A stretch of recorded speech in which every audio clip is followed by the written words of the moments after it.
And it tells the story of who we are in such a powerful way and who we aspire to be. And that is, to me, the power of art and the power of community. So welcome all of you on this wonderful, wonderful day. Thank you.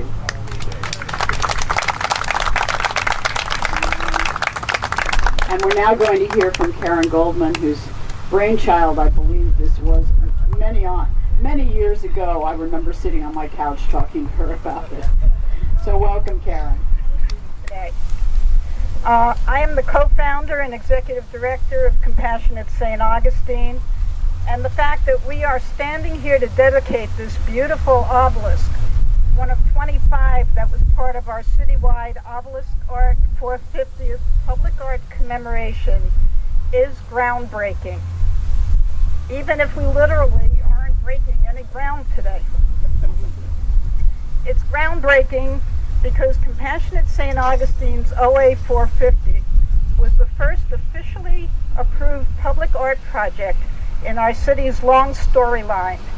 And now, thanks to visionary efforts spearheaded by Kathy and supported by others on Anastasia Island, this obelisk will continue to stand tall, not just as a symbolic representation of the iconic 1812 Spanish Constitution monument on our public square that Nancy mentioned, but as an engaging interpretation of that Constitution's core values.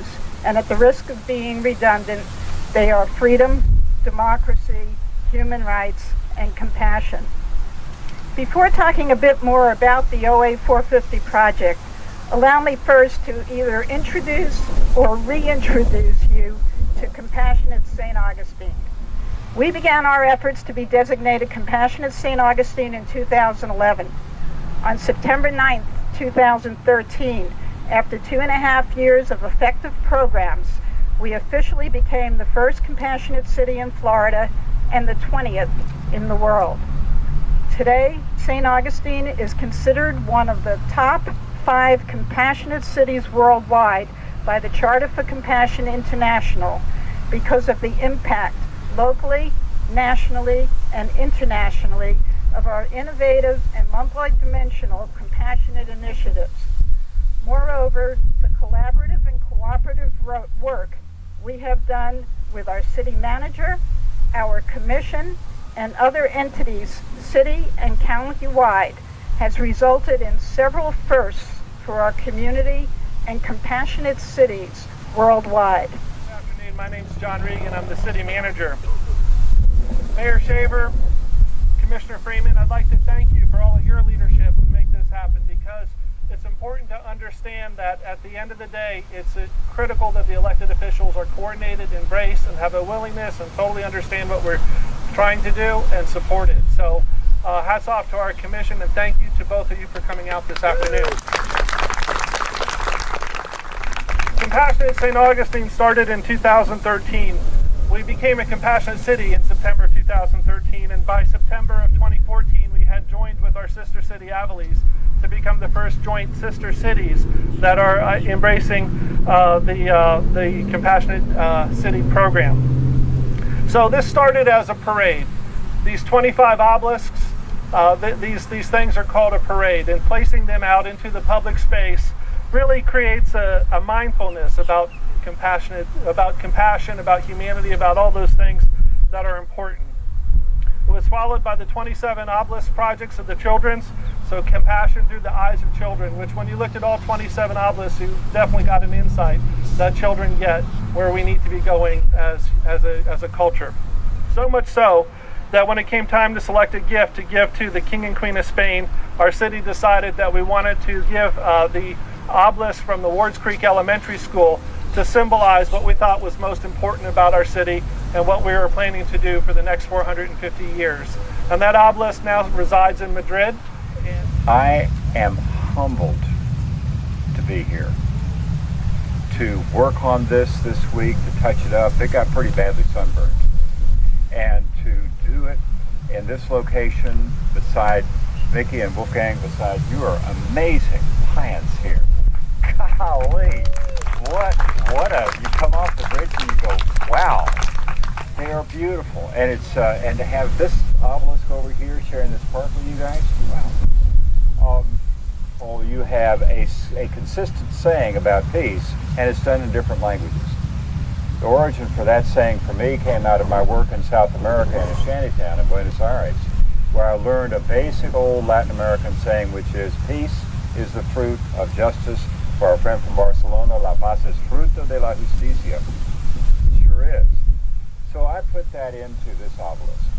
And I wanted to use the languages that were current and local here throughout our history. So the first language on there is Timucuan, and then there's Spanish, and then there is English.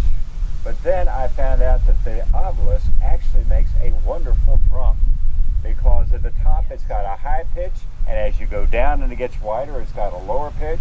And so the last language is rhythm, folks. It's rhythm. So much like democracy, when it's really working good, is you're co-creating together. No one dominates, and you build something that is a beautiful expression right there.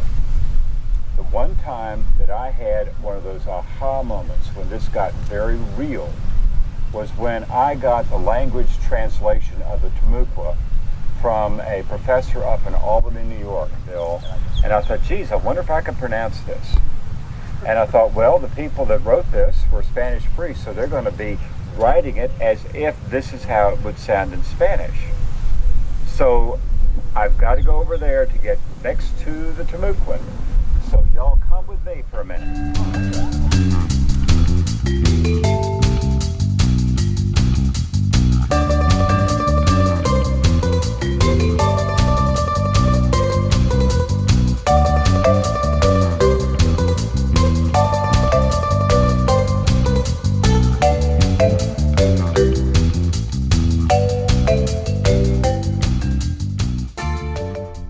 Compassion asks us to go where it hurts, to enter places of pain, to share in brokenness, fear, confusion, and anguish.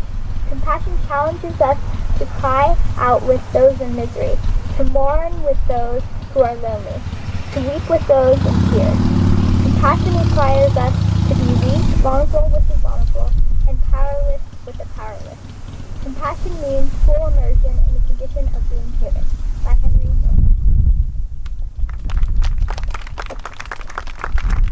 I'm going to ask Lana to go place the plaque over at the base of the obelisk.